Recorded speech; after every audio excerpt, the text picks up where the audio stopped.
ओम श्री गणेशाय नमः। वेदपुरुषाय नमः। महासरस्वते नमः। श्री गुरुचरणकमलेभ्यो नमः। वक्रतुंड महाकाय सूर्यकोटि संप्रभा निर्विघ्नं कुरु देवा सर्वकार्येषु सर्वदा। सर्वमंगलमांगल्ये शिवे सर्वार्थ साधिके शरणे त्र्यंबिके गौरी नारायणे नमोस्तुते। वंदे देवयुमापतिं सुरगुरुं वंदे जगत्कारणं वंदे वनगभूषणं मृगधरं वंदे पशूनां पतिं वंदे सूर्यसकाशवैनयनं वंदे मुकुन्दं प्रियां वंदे भक्तजनाश्रयं च वरदां वंदे शिवाशंकरं। शंकर भगवान की जय। श्री शिव महापुराण विद्येश्वर संहिता अथ 12वां अध्याय। मोक्षदायक पुण्य क्षेत्र का वर्णन। काल विशेष में विभिन्न नदियों के जल में स्नान के उत्तम फल का निर्देश तथा तीर्थों में पाप से बचे रहने की चेतावनी। बोलिए शंकर भगवान की जय। सूत जी बोले, हे बुद्धिमान महर्षियों, मोक्षदायक शिव क्षेत्रों का वर्णन सुनिए। तत्पश्चात में लोक रक्षा के लिए शिव संबंधी आगमों का वर्णन करूंगा। पर्वत, वन और कानों सहित इस पृथ्वी का विस्तार 50 करोड़ योजन है। भगवान शिव की आज्ञा से पृथ्वी संपूर्ण जगत को धारण करके स्थित है। भगवान शिव ने भूतल पर विभिन्न स्थानों में वहां के निवासियों को कृपा पूर्वक मोक्ष देने के लिए शिव क्षेत्र का निर्माण किया है। कुछ क्षेत्र ऐसे हैं जिन्हें देवताओं तथा ऋषियों ने अपना वास स्थान बनाकर अनुग्रहित किया है, इसलिए उनमें तीर्थ तत्व प्रकट हो गया है। तथा अन्य बहुत से तीर्थ क्षेत्र ऐसे हैं जो लोगों की रक्षा के लिए स्वयं प्रादुर्भूत हुए हैं।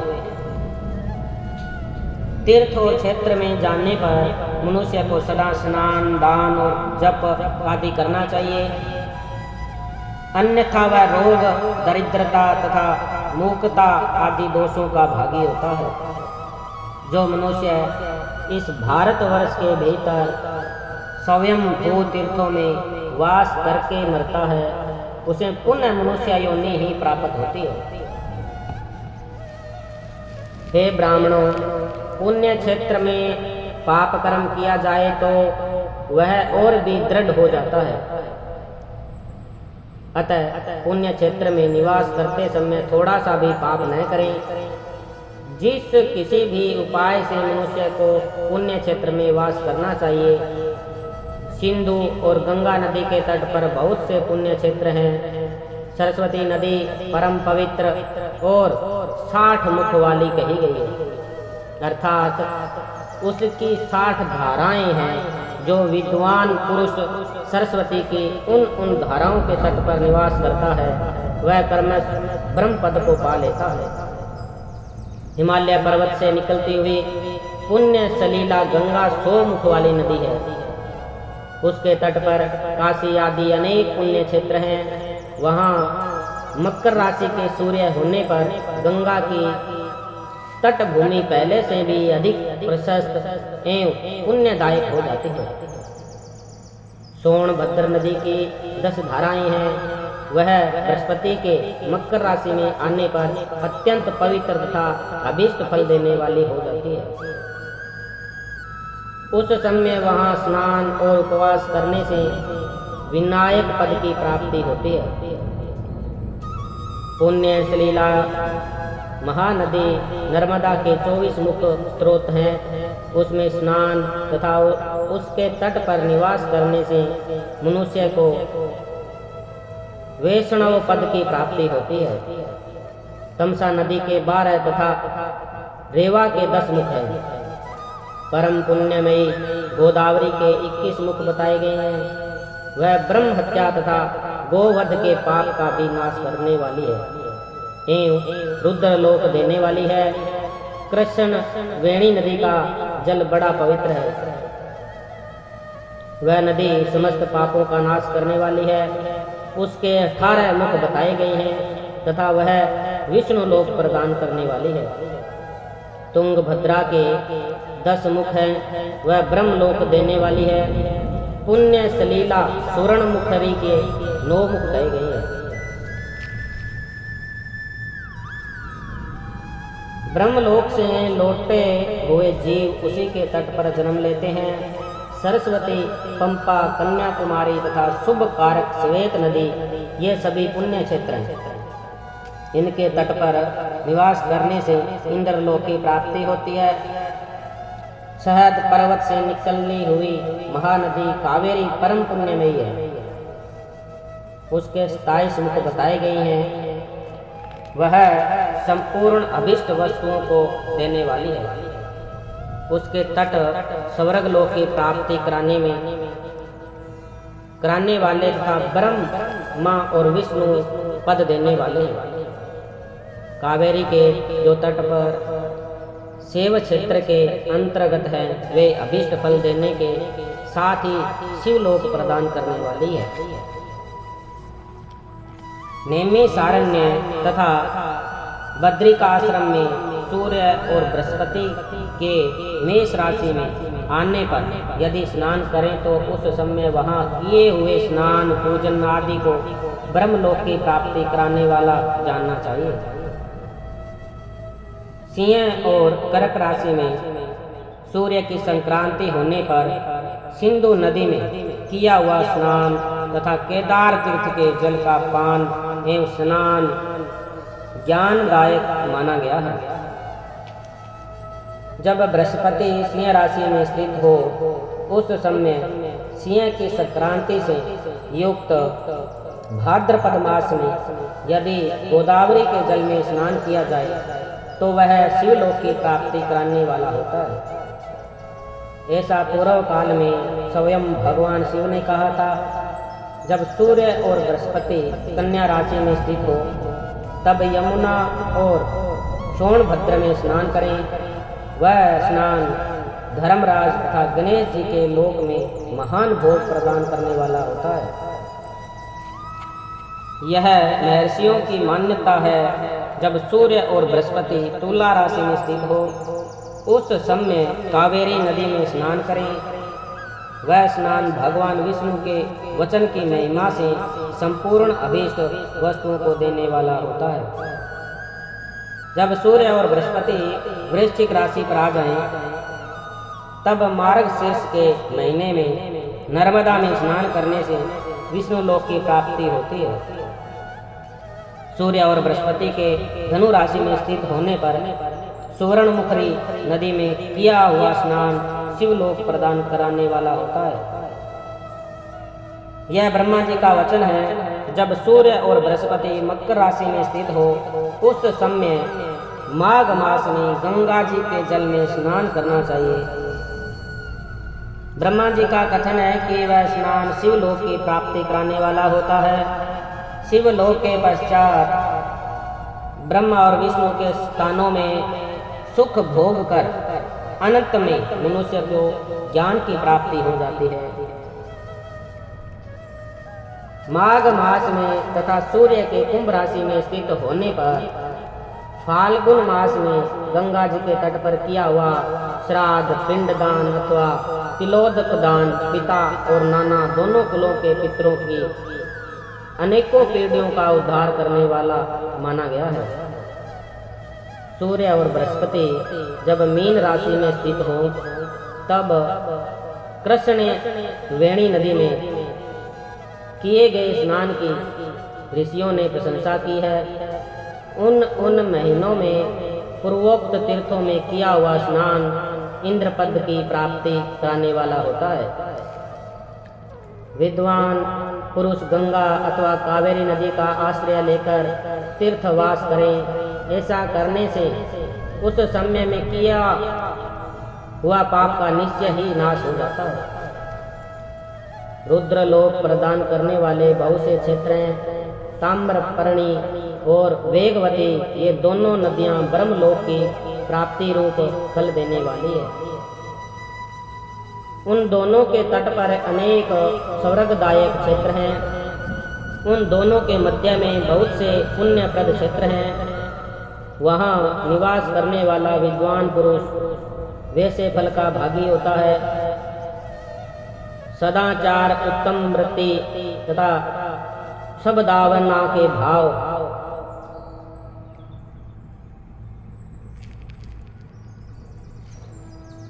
साथ मन में दया भाव रखते हुए विद्वान पुरुषों को तीर्थ में निवास करना चाहिए, अन्यथा उसका फल नहीं मिलता। पुण्य क्षेत्र में किया हुआ थोड़ा सा पुण्य भी अनेक प्रकार से वृद्धि को प्राप्त होता है तथा वहाँ किया हुआ छोटा सा पाप भी महान हो जाता है। यदि पुण्य क्षेत्र में रहकर जीवन बिताने का निश्चय हो तो उस पुण्य संकल्प से उसका पहले का सारा पाप तत्काल नष्ट हो जाएगा, क्योंकि पुण्य को ऐश्वर्यदायक कहा गया है। हे ब्राह्मणों, तीर्थवासन जनित पुण्य कायिक, वाचिक और मानसिक सारे पापों का नाश कर देता है।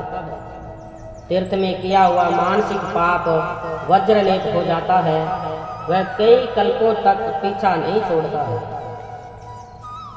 वैसा पाप केवल ध्यान से ही नष्ट हो जाता है, अन्यथा नष्ट नहीं होता। वाचिक पाप जप से तथा कायिक पाप शारीरिक को सुखाने जैसे कठोर तप से नष्ट होता है। धनोपार्जन में हुए पाप दान से नष्ट होते हैं, अन्यथा करोड़ों कल्पों में भी उसका नाश नहीं होता।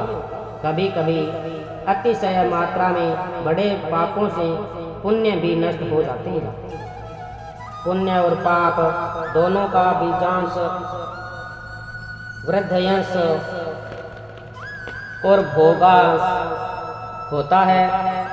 बीजांश का नाश ज्ञान से, वृद्धयंश का ऊपर से लिखे प्रकार से तथा भोगांश का नाश भोगने से होता है।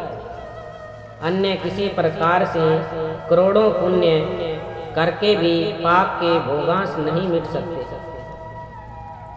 पाप बीज के अंकुरित हो जाने पर उसका अंश नष्ट होने पर विशेष पाप भोगना ही पड़ता है। देवताओं की पूजा, ब्राह्मणों को दान तथा अधिक तप करने से समय पाकर पाप भोग मनुष्य के सहने योग्य हो जाता है। इसलिए सुख चाहने वाले व्यक्ति को पापों से बचकर ही तीर्थवास करना चाहिए। बोलिए शंकर भगवान की जय। अथ त्रयोदशोऽध्याय। सदाचार, शोचाचार, स्नान, भस्म धारण, संध्या वंदन, प्रणव जप, गायत्री जप, दान, न्यायात, धनोपार्जन तथा अग्निहोत्र आदि की विधि एवं उनकी महिमा का वर्णन। ऋषिगण बोले, हे सूत जी, अब आप शीघ्र ही हमें वह सदाचार सुनाइए जिससे विद्वान पुरुष पुण्य लोकों पर विजय प्राप्त कर लेता है। स्वर्ग प्रदान करने वाले धर्ममय आचारों तथा नरकाक कष्ट देने वाले अधर्ममय आचारों का भी वर्णन कीजिए। सूत जी बोले, हे ऋषियों, सदाचार का पालन करने वाला विद्वान ब्राह्मण ही वास्तव में ब्राह्मण नाम धारण करने का अधिकारी है। जो केवल वेदोक्त आचरण का पालन करने वाला है, उस ब्राह्मण की विप्र संज्ञा होती है। सदाचार, वेदाचार तथा विद्या, इनमें से एक एक गुण से ही युक्त होने पर उसे द्विज कहते हैं। जिसमें स्वल्प मात्रा में ही आचार का पालन देखा जाता है, जिसे वेदाध्ययन भी बहुत कम किया है, तथा जो राजा का सेवक पुरोहित मंत्री आदि है उसे क्षत्रिय ब्राह्मण कहते हैं। जो ब्राह्मण कृषि तथा वाणिज्य कर्म करने वाला है और कुछ कुछ ब्राह्मणोचित आचार का भी पालन करता है, वह वैश्य ब्राह्मण है। तथा जो स्वयं ही खेत जोतता हल चलाता है उसे शूद्र ब्राह्मण कहा गया है। जो दूसरों के दोष देखने वाला और परद्रोही है उसे चांडाल द्विज कहते हैं। इसी तरह क्षत्रियों में भी जो पृथ्वी का पालन करता है वह राजा है। दूसरे लोग राजतवहीन क्षत्रिय मानी गई। वेश्यों में भी जो धान्य आदि वस्तुओं का क्रय विक्रय करता है वह वेश्य है। दूसरों को वाणिक कहते हैं। जो ब्राह्मणों क्षत्रियों तथा वेश्यों की सेवा में लगा रहता है वह शूद्र कहलाता है। जो शूद्र हल जोतने का काम करता है उसे वृखल समझना चाहिए। शेष शूद्र दस्यु कहलाते हैं। इन सभी वर्णों के मनुष्यों को चाहिए कि वे ऊख काल में उठकर पूर्वाभिमुख हो।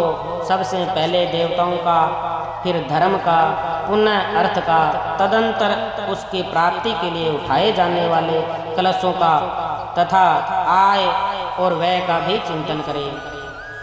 प्रातः काल उठकर पूर्व अग्नि को, दक्षिण आदि 8 दिशाओं की ओर मुख करके बैठने पर कर्मश, आयु, द्वेष, मरण, पाप, भाग्य, व्याधि, पुष्टि और शक्ति प्राप्त होती है।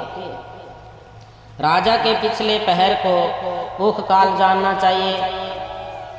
उस अंतिम पहर का जो आधा या मध्य भाग है उसे संधि कहते हैं। उस संधि काल में उठकर द्विज को मल मूत्र आदि का त्याग करना चाहिए।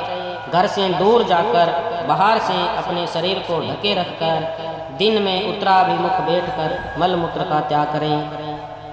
यदि उत्तराभिमुख बैठने में कोई रुकावट हो तो दूसरी दिशा की ओर मुख करके बैठे। जल, अग्नि, ब्राह्मण आदि तथा देवताओं का सामना बचाकर बैठें। बाएं हाथ से उपस्थ को ढककर तथा दाहिने हाथ से मुख को ढककर मल त्याग करें और उठने पर उस मल को न देखें। तदंतर जलाशय से बाहर निकाले हुए जल से ही गुदा की शुद्धि करें अथवा देवताओं, पितरों तथा ऋषियों के तीर्थ में उतरे बिना ही प्राप्त हुए जल से शुद्धि करनी चाहिए। गुदा में 7, 5 या 3 बार मिट्टी से उसे धोकर शुद्ध करें। लिंग में कंकोड़े के फल के बराबर मिट्टी लेकर लगाएं और उसे धो दें। परंतु गुदा में लगाने के लिए एक परस्पर मिट्टी की आवश्यकता होती है। लिंग और गुदा की शुद्धि के पश्चात उठकर अन्यंत्र जाए और हाथ पैरों की शुद्धि करके 8 बार कुल्ला करें। जिस किसी वृक्ष के पत्ते से अथवा उसके पत्तल से, काष्ठ से जल के बाहर दांतुन करना चाहिए। उस समय तर्जनी अंगुली का उपयोग न करें। यह दंत शुद्धि का विधान बताया गया है। तदंतर जल संबंधी देवताओं को नमस्कार करके मंत्र पाठ करते हुए स्नान करें। यदि कंठ तक या कमर तक पानी में खड़े होने की शक्ति न हो तो घुटने तक जल में खड़ा होकर अपने ऊपर जल छिड़ककर मंत्रोच्चारण पूर्वक स्नान कार्य संपन्न करें। विद्वान पुरुष को चाहिए कि वहाँ तीर्थ जल से देवता आदि का स्नानांतर्पण भी करें। देवता के इसके बाद धोत वस्त्र लेकर 5 कच्छ करके उसे धारण करें। साथ ही कोई उत्तरीय भी धारण कर लें, क्योंकि संध्या वंदन आदि सभी कर्मों में उसकी आवश्यकता होती है। नदी आदि तीर्थों में स्नान करने पर स्नान संबंधी उतारे हुए वस्त्रों को वहां न धोएं। स्नान के पश्चात विद्वान पुरुष उस वस्त्र को बावड़ी में, कुएं के पास अथवा घर आदि में ले जाएं और वहां पत्थर पर, लकड़ी आदि पर, जल में या तल में अच्छी तरह धोएं। उस वस्त्र को निचोड़ें। हे द्विजों, वस्त्र को निचोड़ने से जो जल गिरता है वह पितरों की तृप्ति के लिए होता है। इसके बाद जाबाली उपनिषद में बताए गए अग्नि रीति मंत्र से भस्म लेकर उसके द्वारा त्रिकुंड लगाएं। इस विधि का पालन न किया जाए, इसके पूर्व ही यदि जल में भस्म गिर जाए तो कर्ता नरक में जाता है। आपो ही सड़ा, इस मंत्र से पाप शांति के लिए सिर पर जल छिड़कें तथा यस्य सत्स्याय, इस मंत्र को पढ़कर पैर पर जल छिड़कें। इसे संधि प्रोक्षण कहते हैं। आपो ही सड़ा इत्यादि मंत्र में 3 ऋचाएं हैं और प्रत्येक ऋचाएं में गायत्री छंद के 3 चरण हैं। इनमें से प्रथम ऋचा के 3 चरणों का पाठ करते हुए क्रमश पैर, मस्तक और हृदय में जल छिड़कें। दूसरी ऋचा के 3 चरणों को पढ़कर क्रमश मस्तक, हृदय और पैर में जल छिड़कें और तीसरी ऋचा के 3 चरणों का पाठ करते हुए क्रमश हृदय, पैर और मस्तक का जल से प्रोक्षण करें। इसे विद्वान पुरुष मंत्र स्नान मानते हैं। किसी अपवित्र वस्तु से किंचित स्पर्श हो जाने पर, अपना स्वास्थ्य ठीक न रहने पर, राज भय या राष्ट्र भय उपस्थित होने पर तथा यात्रा काल में जल की उपलब्धि न होने की व्यवस्था आ जाने पर मंत्र स्नान करना चाहिए। प्रातःकाल सूर्यस्मा मनयोश्च, इस सूर्यानुवाक से तथा सायंकाल अग्निष्मा मयोश्च, इस अग्नि संबंधी अनुवाद से जल का आचमन करके पुनः जल से अपने अंगों का प्रोक्षण करें। मध्याह्न काल में भी आप पुनंतु, इस मंत्र से आचमन करके पूर्ववत प्रोक्षण करना चाहिए। प्रातः काल की संध्योपासना में गायत्री मंत्र का जप करके 3 बार ऊपर की ओर सूर्यदेव को अर्घ्य देना चाहिए। हे ब्राह्मणों, मध्य काल में गायत्री मंत्र के उच्चारण पूर्वक सूर्य को एक ही अर्घ्य देना चाहिए। फिर सायंकाल आने पर पश्चिम की ओर मुख करके बैठ जाएं और पृथ्वी पर ही सूर्य के लिए अर्घ्य दें, ऊपर की ओर नहीं। प्रातः काल और मध्य काल के समय अंजलि में अर्घ्य जल लेकर अंगुलियों की ओर से सूर्य देव के लिए अर्घ्य दें। अंगुलियों के छिद्र से ढलते हुए सूर्य को देखें तथा उनके लिए आत्म प्रदक्षिणा करके शुद्ध आचमन करें। सायंकाल में सूर्यास्त से 2 घड़ी पहले की हुई संध्या निष्फल होती है, क्योंकि वह साय संध्या का समय नहीं है। ठीक समय पर संध्या करनी चाहिए, ऐसी शास्त्र की आज्ञा है। यदि संध्योपासना किए बिना दिन बीत जाए तो प्रत्येक समय के लिए क्रमश प्रायश्चित करना चाहिए। यदि एक दिन बीते तो प्रत्येक बीते हुए संध्या काल के लिए नित्य नियम के अतिरिक्त 100 गायत्री मंत्र का अधिक जप करें। यदि नित्य क्रम के लुप्त हुए 10 दिन से अधिक बीत जाए तो उसके प्रायश्चित रूप में 1 लाख गायत्री का जप करना चाहिए। यदि 1 मास तक नित्य क्रम छूट जाए तो पुनः अपना उपनयन संस्कार कराएं। अर्थ सिद्धि के लिए ईश, गौरी, कार्तिकेय, विष्णु, ब्रह्मा, चंद्रमा और यम का तथा ऐसे ही अन्य देवताओं का भी शुद्ध जल से तर्पण करें। तत्पश्चात तर्पण कर्म को ब्रह्मार्पण करके शुद्ध आचमन करें। तीर्थ के दक्षिण भाग में प्रशस्त मठ में, मंत्रालय में, देवालय में, घर में अथवा अन्य किसी नियम स्थान में आसन पर स्थिरता पूर्वक बैठकर विद्वान पुरुष अपनी बुद्धि को स्थिर करें और संपूर्ण देवताओं को नमस्कार करके पहले प्रणव का जप करके पश्चात गायत्री मंत्र की आवृत्ति करें। प्रणव में ए, उ, मैं, इस तीनों अक्षरों से जीव और ब्रह्मा की एकता का प्रतिपादन होता है। इस बात को जानकर प्रणव का जप करना चाहिए। जप काल में यह भावना करनी चाहिए कि हम तीनों लोकों की सृष्टि करने वाले, ब्रह्मा पालन करने वाले, विष्णु संहार करने वाले, रुद्र की जो स्वयं प्रकाश चिन्मय है उपासना करते हैं। यह ब्रह्म स्वरूप ओंकार हमारी कमनेन्द्रियों और ज्ञानेन्द्रियों की वृत्तियों को, मन की वृत्तियों को तथा बुद्धि वृत्तियों को सदा भोग और मोक्ष प्रदान करने वाले धर्म एवं ज्ञान की ओर प्रेरित करें। बुद्धि के द्वारा प्रणव के इस अर्थ का चिंतन करता हूँ। जो इसका जप करता है वह निश्चय ही ब्रह्म को प्राप्त कर लेता है। अथवा अर्थानुसंधान के बिना भी प्रणव का नित्य जप करना चाहिए। इससे ब्राह्मणत्व की पूर्ति होती है। ब्राह्मणत्व की पूर्ति के लिए श्रेष्ठ ब्राह्मण को प्रतिदिन प्रातः काल 1 सहस्त्र गायत्री मंत्र का जप करना चाहिए। मध्य काल में 100 बार और सायंकाल में 18 बार, सायंकाल में 28 बार जप की विधि है। अन्य वर्ण के लोगों को अर्थात क्षत्रिय और वैश्य को तीनों संध्याओं के समय यथासाध्य गायत्री जप करना चाहिए। शरीर के भीतर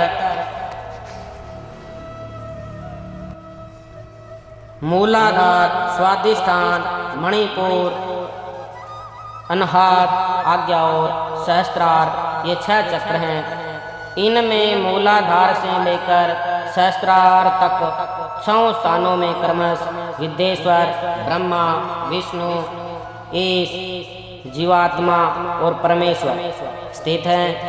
इन सब में ब्रह्म बुद्धि करके इनकी एकता का निश्चय करें और वह ब्रह्म में हूँ ऐसी भावना से युक्त होकर जप करें। उन्हें विद्येश्वर आदि के ब्रह्मरंध्र आदि में तथा इस शरीर से बाहर भी भावना करें। महतत्व से लेकर पंचभूत पर्यंत तत्वों से बना हुआ जो शरीर है, ऐसे सहस्त्रों शरीरों का एक एक अजपा गायत्री के जप से एक एक कर्म से अतिक्रमण करके जीव को धीरे धीरे परमात्मा से संयुक्त करें। यह जप का तत्व बताया गया है। 100 अथवा 28 मंत्रों के जप से उतने ही शरीरों का अतिक्रमण होता है। इस प्रकार जो मंत्रों का जप है, इसी को आदि क्रम से वास्तविक जप जानना चाहिए।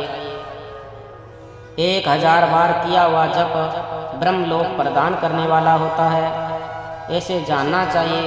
100 बार किया हुआ जप इंद्र पद की प्राप्ति कराने वाला माना गया है। ब्रह्मोनेत्र पुरुष आत्म रक्षा के लिए जो सवल्प मात्रा में जप करता है, वह ब्राह्मण के कुल में जन्म लेता है। इस प्रकार प्रतिदिन सूर्योपास्थान करके उपयुक्त रूप से जप का अनुष्ठान करना चाहिए। 12 लाख गायत्री का जप करने वाला पुरुष पूर्ण रूप से ब्राह्मण कहा गया। जिस ब्राह्मण ने 1 लाख गायत्री का भी जप न किया हो, उसे वैदिक कार्य में न लगाएं। 70 वर्ष की अवस्था तक नियम पालन पूर्वक कार्य करें। इसके बाद गृह त्याग कर संन्यास ले लें। परिवाराजक या सन्यासी पुरुष नित्य प्रातः काल 12,000 प्रणव का जप करें। यदि एक दिन नियम का उल्लंघन हो जाए तो दूसरे दिन उसके बदले में उतना मंत्र और अधिक जपना चाहिए। इस प्रकार जप को चलाने का प्रयत्न करना चाहिए। यदि क्रमशः 1 मास उल्लंघन का व्यतीत हो गया हो तो 1.5 लाख जप करके उसका प्रायश्चित करना चाहिए। इससे अधिक समय तक नियम का उल्लंघन हो जाए तो पुनः नए सिरे से गुरु से नियम ग्रहण करें। ऐसा करने से दोषों की शांति होती है, अन्यथा रौरव नरक में जाना पड़ता है। जो सकाम भाव से युक्त गृहस्थ ब्राह्मण है उसी को धर्म तथा अर्थ के लिए यत्न करना चाहिए। मुमुक्षु ब्राह्मण को तो सदा ज्ञान का ही अभ्यास करना चाहिए। धर्म से अर्थ की प्राप्ति होती है, अर्थ से भोग सुलभ होता है और उस भोग से वैराग्य की प्राप्ति होती है। धर्म पूर्वक उपार्जित धन से जो भोग प्राप्त होता है उसे एक दिन अवश्य वैराग्य उदय होता है। धर्म के विपरीत अधर्म से उपार्जित धन को जो भोग प्राप्त होता है उससे भोगों के प्रति आसक्ति उत्पन्न होती है। धर्म 2 प्रकार का कहा गया है, द्रव्य के द्वारा संपादित होने वाला और शरीर से किया जाने वाला। द्रव्य धर्म यज्ञ आदि के रूप में और शरीर धर्म तीर्थ स्नान आदि के रूप में पाए जाते हैं। मनुष्य धर्म से धन पाता है, तपस्या से उसे दिव्य रूप की प्राप्ति होती है। कामनाओं का त्याग करने वाले पुरुष के अंतःकरण की शुद्धि होती है, उस शुद्धि से ज्ञान का उदय होता है, इसमें संशय नहीं है। सतयुग आदि में तप को ही प्रशस्त कहा गया है, किंतु कलयुग में द्रव्य साध्य धर्म अच्छा माना गया है। सतयुग में ध्यान से, त्रेता में तपस्या से और द्वापर में यज्ञ करने से ज्ञान की सिद्धि होती है, परंतु कलयुग में प्रतिमा भवद्विग्रह की पूजा से ज्ञान लाभ होता है।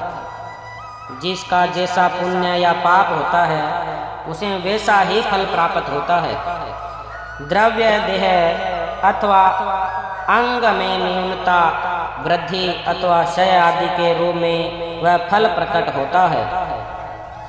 अधर्म हिंसा दुख रूप है और धर्म सुख रूप है।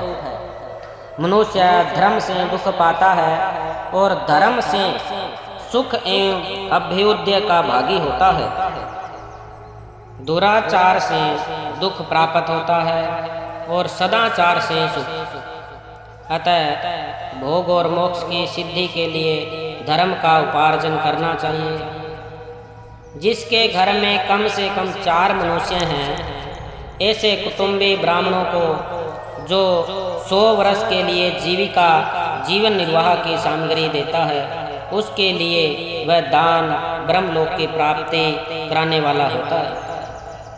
1000 चंद्रायण व्रत का अनुष्ठान ब्रह्मलोकदायक माना गया है। जो क्षत्रिय 1000 कुटुंबों को जीविका का और आवास देता है, उसका वह कर्म इंद्रलोक की प्राप्ति कराने वाला होता है।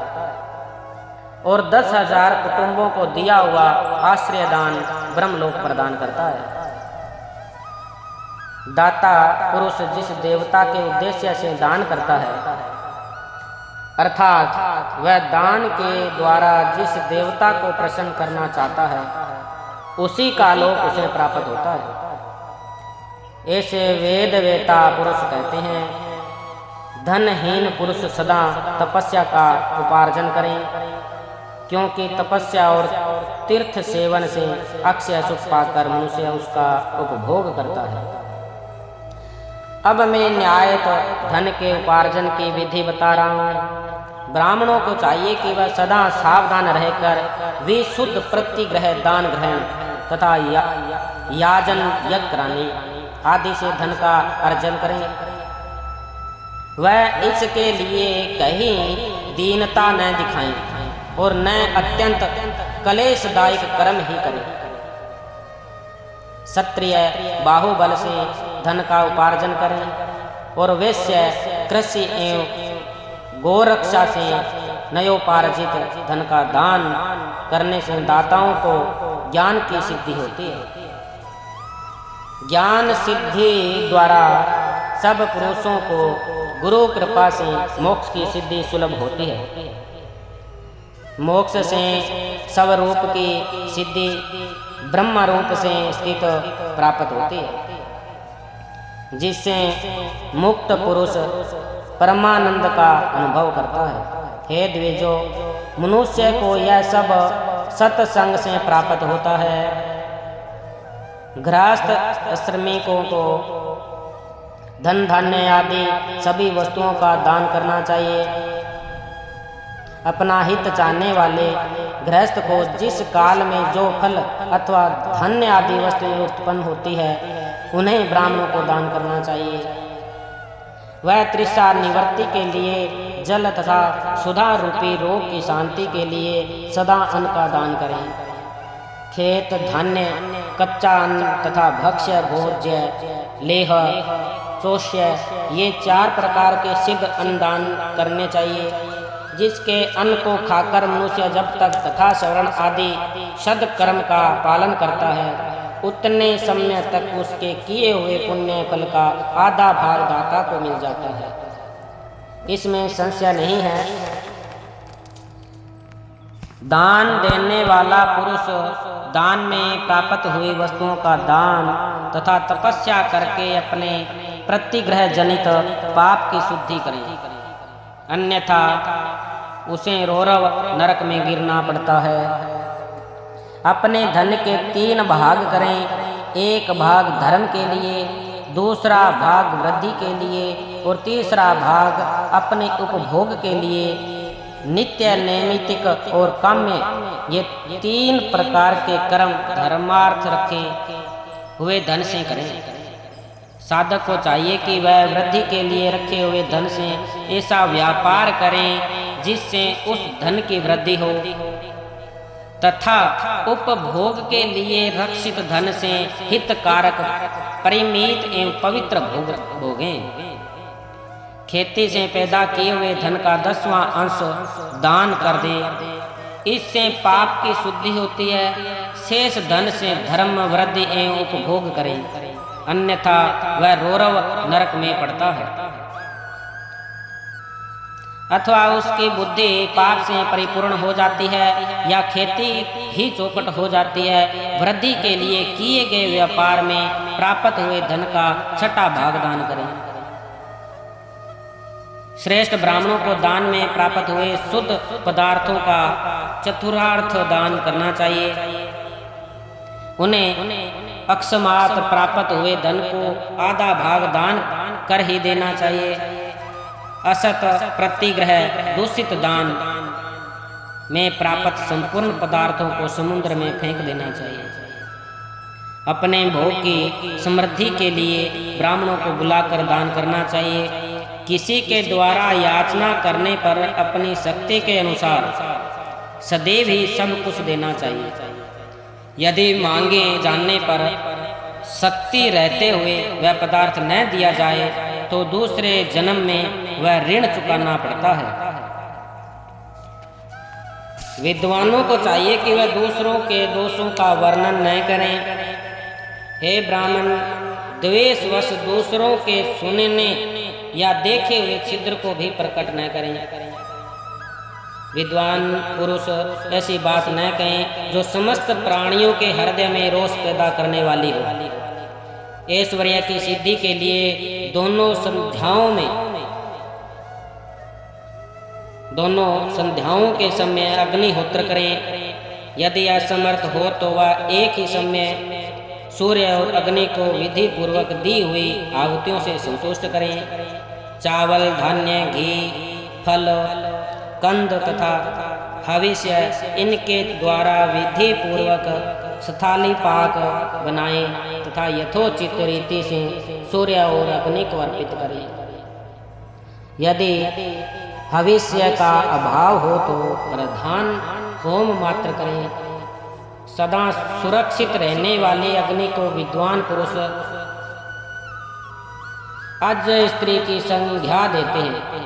यदि असमर्थ हो तो संध्या काल में जप मात्र या सूर्य की वंदना मात्र कर ले। आत्मज्ञान की इच्छाओं वाले तथा धर्मार्थी पुरुषों को भी इस प्रकार विधिवत उपासना करनी चाहिए। जो सदा ब्रह्म यज्ञ में तत्पर रहते हैं, देवताओं की पूजा में लगे रहते हैं, नित्य अग्नि पूजा में, गुरु पूजा में अनुरक्त होते हैं तथा ब्राह्मणों को तृप्त किया करते हैं, वे सब स्वर्ग के भागी होते हैं। बोलिए शंकर भगवान की जय। ओम नमः शिवाय, ओम नमः शिवाय, हर हर भोले नमः शिवाय, नमः शिवाय, ओम नमः शिवाय, हर हर भोले नमः शिवाय। जटाधराय शिव जटाधराय, हर हर भोले नमः शिवाय, नमः शिवाय, ओम नमः शिवाय, हर हर भोले नमः शिवाय। गंगाधराय शिव गंगाधराय, हर हर भोले नमः शिवाय, नमः शिवाय, ओम नमः शिवाय, हर हर भोले नमः शिवाय। नंदेश्वराय शिव नंदेश्वराय, हर हर भोले नमः शिवाय, नमः शिवाय, ओम नमः शिवाय, हर हर भोले नमः शिवाय। डमरूधराय शिव डमरूधराय, हर हर भोले नमः शिवाय, नमः शिवाय, ओम नमः शिवाय, हर हर भोले नमः शिवाय। बोलिए शंकर भगवान की जय। पार्वती पतये हर हर हर महादेव शंभो। काशी विश्वनाथ महाराज की जय। इति श्री शिव महापुराणे प्रथमायां विद्येश्वर सहितायां सदाचार वर्णनम नाम त्रयोदशोऽध्याय। इस प्रकार श्री शिव महापुराण के अंतर्गत प्रथम विंध्येश्वर संहिता में सदाचार वर्णन नाम का 13वां अध्याय पूर्ण हुआ। बोलिए शंकर भगवान की